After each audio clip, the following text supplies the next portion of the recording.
On August 6, 1945, at 8 o'clock in the morning, an American aircraft dropped the first ever nuclear weapon used in war over Hiroshima, Japan. This event, which we now call the Hiroshima atomic bombing, was the beginning of the end for World War II. But what exactly happened that day? Why does it matter? How bad was it, and what happened next? Well, let's find out. On that day, an American B-29 bomber called the Enola Gay flew over Hiroshima and dropped a device that would come to be known as Little Boy.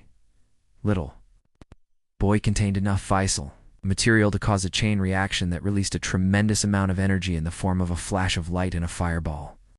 The explosion was the equivalent of 62,000 tons of TNT, completely destroying the 60,000 or so buildings that were directly in its path.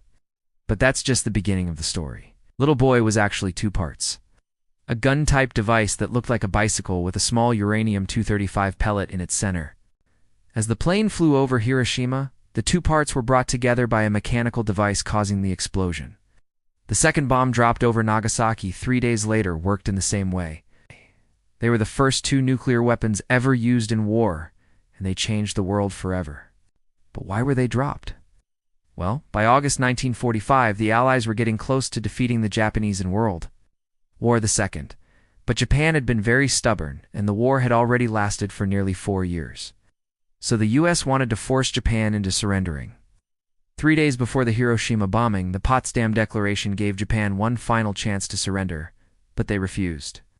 So on August 6th, the U.S. military decided to drop the first nuclear weapon on Hiroshima. It is estimated that around 70,000 to 80,000 people were killed either directly or indirectly by the Hiroshima atomic bombing. Many of them were civilians, but there were also around 2,000 Japanese soldiers who died as well. After the bombing, the United States gave Japan another chance to surrender. But when they refused, the U.S. military dropped a second nuclear weapon 3 days later on Nagasaki. After the second bomb, Japan finally agreed to surrender on September 2, 1945, ending World War II.